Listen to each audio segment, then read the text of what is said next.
राम राम भावांनो, का म्हणता? तर पाहू शकता संपूर्णपणे आपला धान निघाले आहे. म्हणजे असं आहे की 3-4 महिन्याची केली मेहनत आज ना उद्या मिळणार म्हणजे मिळणारच आहे. आता तो काय आहे तो आहेच. तर पूर्ण पाहू शकता आपलं लय हिरवगार धान आहे, झाला आता आला आहे काटावलं. पर आपली मेहनत तर मिळणारच आहे. म्हणजे असं आहे की कष्ट करा न प्रेमाने जगा. केली मेहनत आज ना उद्या मिळणारच, असं काम आहे.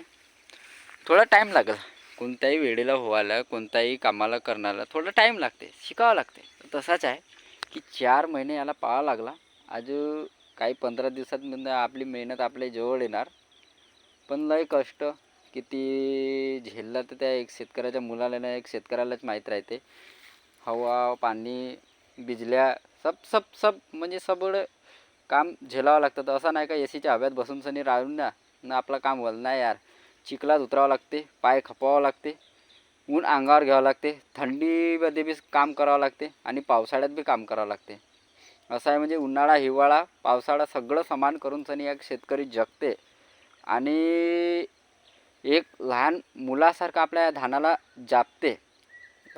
तर लय मोठी अवघड गोष्ट आहे, काही सोपी नसते कोणतंही काम करणं. म्हणजे पण हारा नको, nothing is impossible, thinking is impossible. आपली सोच चांगली ठेवा, सगळा काम होते. आणि मी समजू शकतो की सगळं काम चांगलं करण्यासाठी बी बहुत लय कष्ट करावं लागतात, पण करावं तर लागलंच. कष्टाशिवाय फळं नाही. बस मेहनत करत जा, फळ द्यायचा तो वरतवाल्याचं काम आहे. बस भेटूया नेक्स्ट व्हिडिओमध्ये, तेव्हापर्यंत राम राम.